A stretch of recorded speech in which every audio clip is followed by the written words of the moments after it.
Welcome to In a Heartbeat, coming to you today from the studios of WMTV Channel 5 in Grosse Pointe Farms at the Grosse Pointe War Memorial. Today I'm so excited to have as my special guest, Dr. Richard Berri. Dr. Berri is Chief of Surgical Oncology at St. John Hospital and Medical Center, and he's also the Director of the Jerome F. Williams Gastric Cancer Program. So I'd like to welcome Dr. Berri to our show. And thank you for coming. Thank you for being our guest today. Thank you for having me. Good morning. So Dr. Berri, I'd like to start out just by asking you, can you tell us a little bit about your practice and maybe a little bit about your background and the types of patients that you see?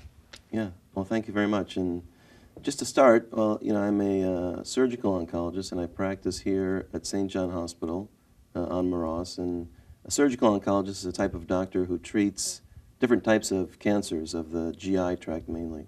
So the liver, the pancreas, the intestines, the stomach, the colon, any intra-abdominal tumor, a surgical oncologist is trained specifically to take care of that type of tumor. And so that's what I do. I specialize in different areas of treating those tumors inside of the abdomen. It's nice to be back here this morning because just as we were talking a little bit before, I grew up in the area, and so I'm from Grosse Pointe, and I remember as a young man coming to the War Memorial here for evening middle school dances, and so it's nice to be back. I grew up in the area, and I went to high school here in the area, and then college. And then I went on to train at MD Anderson in Houston, which is a cancer center that specializes in the type of cancers that I focus on now. And because of my ties to the community and wanting to continue to be part of the community, I came back to the area to really start a program that really tries to mimic the care and the treatment of the patients that receive care at places like MD Anderson in Houston. So what we've tried to do is come back and bring that kind of program here to the community and really to the state, focusing on the practice of taking care of patients with different types of cancers. And for those of our viewers who may not necessarily be aware of that, MD Anderson is world-renowned for its cancer program and as an institution for training the very top doctors, which you are, of course. Yeah. And so that's great that you are bringing that here to our community. Dr. Berri, what are peritoneal malignancies? And I believe that you're part of a program here in the community. Yeah. Part of the diseases that I treat are cancers that are inside of the abdomen. The peritoneum is a lining that's inside of the abdomen. And so when I talk to patients and try to describe it, it's not a very easy concept for anyone to kind of grasp and understand. And so I compare it to somewhat like a room. And so if this room is the inside of the abdominal cavity, and let's say this chair or table is an organ, the peritoneum is actually, if this room had it, would be the wallpaper of this room. And so the peritoneum is a lining of the intra-abdominal cavity, just like the wallpaper is a lining of the room.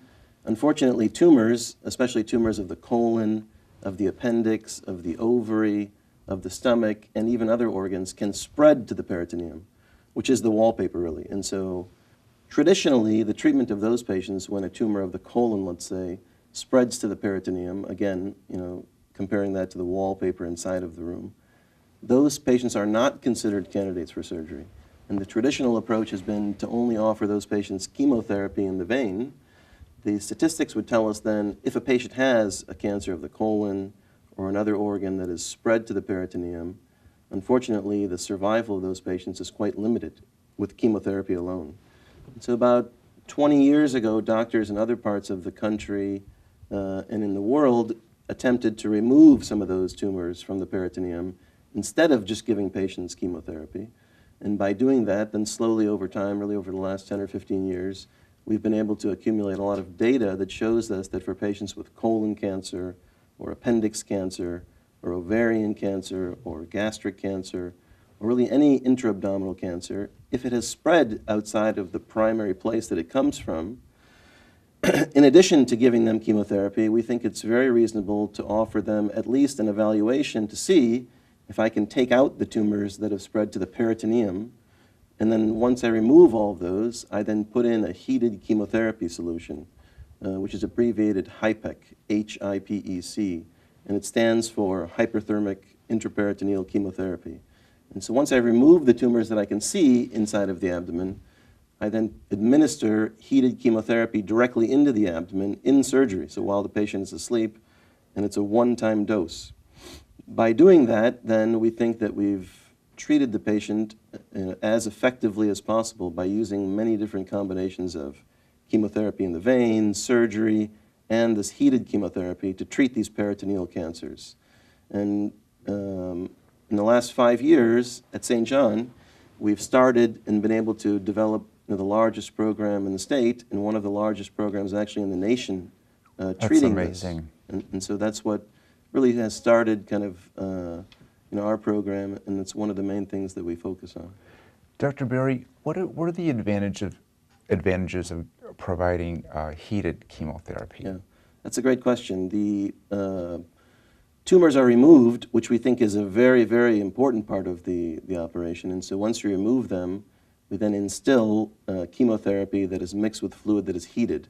The temperature of the heat goes up to approximately 42 degrees Celsius, which in Fahrenheit ranges between 106 and 109 degrees Fahrenheit.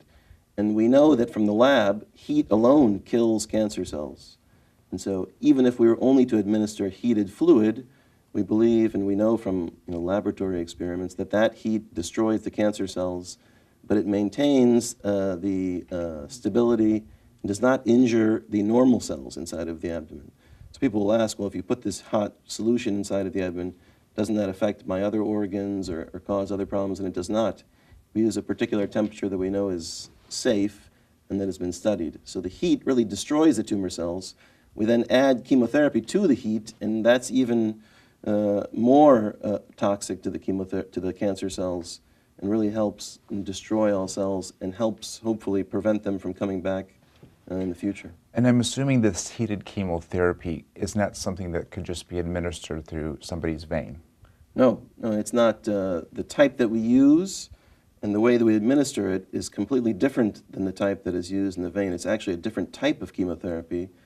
Just because of some of the properties of the actual drug, we use it because it stays within the abdominal cavity and actually doesn't get absorbed into the rest of the body, because we really want to focus on the disease that's inside of the abdomen to really destroy it and for that to be effective.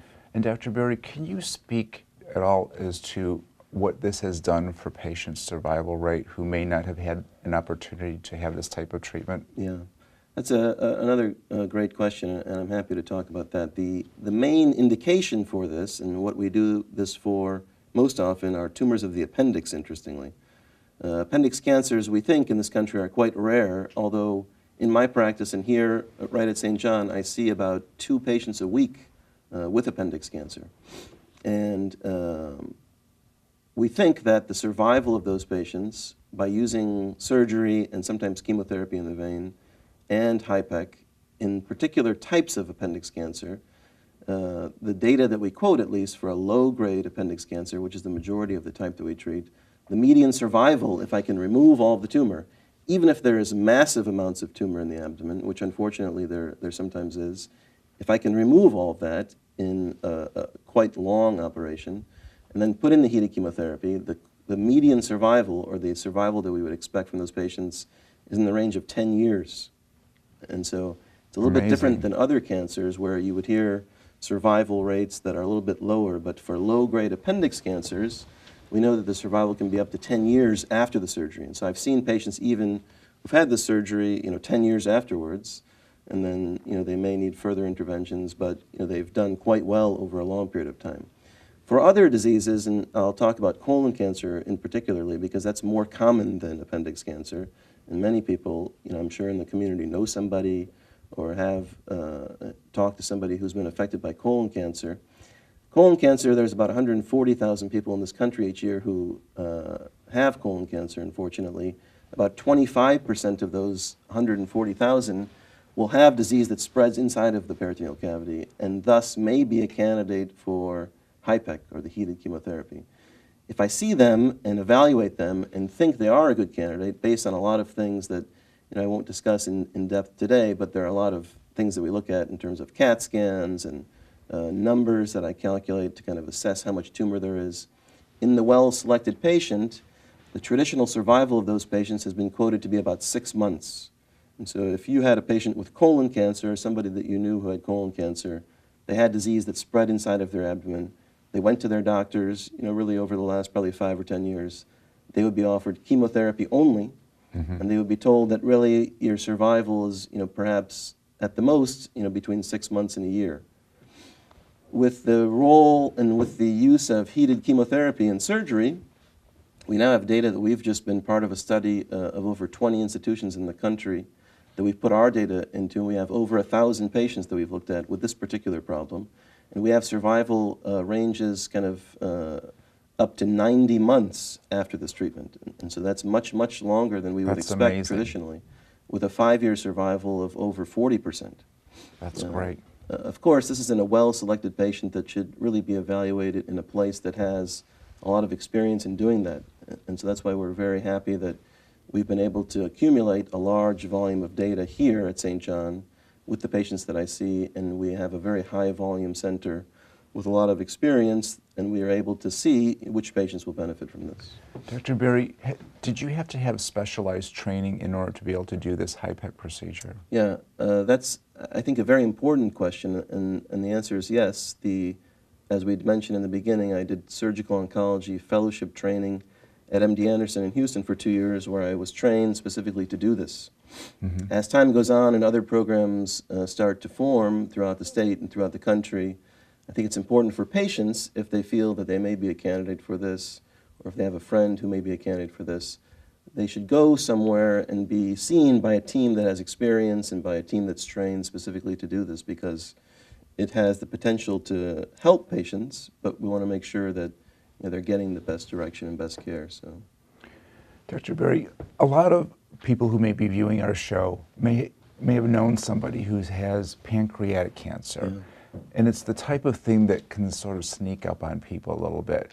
Can you tell us what your experience is with that? What sort of symptoms people may be able to look out for, and how you can advise people who are watching? So part of our program, which is a little bit separate from the HIPEC that we've been discussing, is the treatment of GI cancers, and I specialize in that, and I'm trained specifically in the treatment of pancreas, liver, stomach, and GI cancers.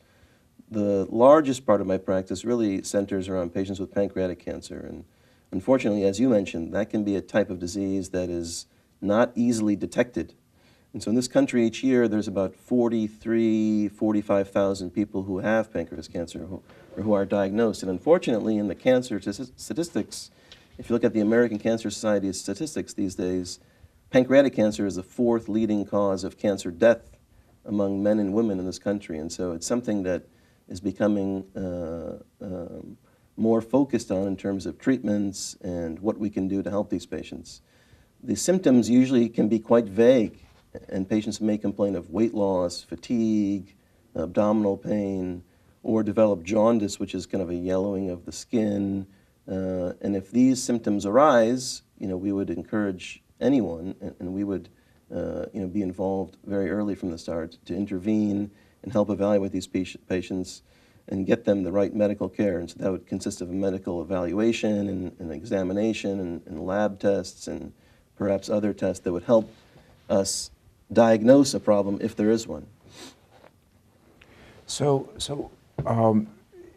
typically, would you say a patient who has that type of cancer, that they need a combination approach of both chemotherapy and surgical oncology to address that? And so at the program that I lead at St. John, we have a whole team, actually. And so we have a surgical oncologist with myself, we have medical oncologists, we have a radiation oncologist, we have an expert gastroenterologist. His name is Dr. Berri, and he is the chief of gastroenterology, and he is the person who will do the tests mainly to diagnose this. And so it will usually be diagnosed through a biopsy or a sampling of the tissue that is done usually through a scope that is put through the mouth. And so he will take the tissue from the mass that we suspect to be cancer. We will look at it under the microscope, see that it is a cancer, and then act. And so we have a whole team then that includes dietitians, a nurse navigator, a nurse practitioner, all the clinicians that I mentioned. And this whole team then will look at the case, review the case. We present the case in a multidisciplinary tumor board, which is a group of a lot of doctors and other members of the team that will decide then what we think the best treatment for this patient is. And so if it's a cancer of the pancreas, the options may be surgery, it may be chemotherapy, it may be radiation. We know now from data that we've had over the last 10 years, and most of that data is from MD Anderson in Houston, that the patients who have a cancer of the pancreas, if we can treat them with really therapy that involves chemotherapy through the vein with the medical oncologists that we have and that are kind of experts in pancreatic cancer, radiation oncology, and surgical oncology. So if you combine all those things, remove the tumor surgically and treat the patient with chemotherapy and radiation, we found that those patients, and the statistics tell us that those patients live the longest in the face of a disease that can be quite aggressive. And so we offer all those therapies, and that's really the best therapy for patients with this problem. And I was speaking with Dr. Berri earlier. I happen to know of a patient who had pancreatic cancer, Yeah. and Dr. Berri treated her, and she faced a difficult prognosis and a difficult time, but Dr. Berri saved her life, and fortunately she's doing very well today, and you are always on her mind. Thank you, thank you. You did a great job. Circling back to the HIPEC, maybe for a moment, just thinking about what's involved with the surgical oncology procedure, and then adding this as well, that could make for a long day, I would imagine. Yeah. And so how long does that make your day in terms of, or how does that extend it in terms of adding to what you normally would do just with surgery? Right. And so if we think a patient is a candidate for the operation and then we prepare them, it usually takes several weeks to kind of prepare the patient for the operation because we want to make sure that they're in their best physical condition and mental condition to take them to the operating room, and we want to make sure they're the best candidate for this type of approach. Once we take them to the operating room, and I discuss this with the patients, and their families in depth before the operation, the average length of the operation, at least in my series, which is now over 200 patients, is about 9 hours. And so that can range, though, and I tell patients, it ranges from about 4 hours to, I think our longest case was almost 20 hours. And so the range is significant. The average is about 9 hours. The intent of the surgery is to remove all of the tumor. And so if I see hundreds and hundreds of tumors, we spend the time to remove all of them because we know that in certain types of diseases, like appendiceal tumors, that by removing all of those and then ultimately putting in the heated chemotherapy, we are extending the patient's life expectancy and giving them a better prognosis. And so that's why, although the time can be long, the time is sometimes needed to give them the best result. And then with that, then sometimes is a recovery that can be sometimes a challenge, but our average length of stay then in the hospital after the operation is only 8 days, which is, considering that it's a large operation that we spend a large amount of time on, being in the hospital between a week and 10 days is our average, and it's a little bit higher in other parts of the country, but we try to maximize the efforts after the operation as much as we do during the operation to make sure they have a successful recovery. I'm sure you get a good night's sleep and eat your Wheaties the night before. Yeah, that's true. Dr. Berri, I'd like to ask you, what is the Jerome Williams gastric cancer program, and how did that come about? Yeah. Well, about 3 years ago, I treated a patient. His name was Jerome Williams, and he was a man who somewhat suddenly developed changes that related to abdominal pain, some things that he just didn't feel were right. He had an evaluation, and fortunately, he was diagnosed with a gastric cancer.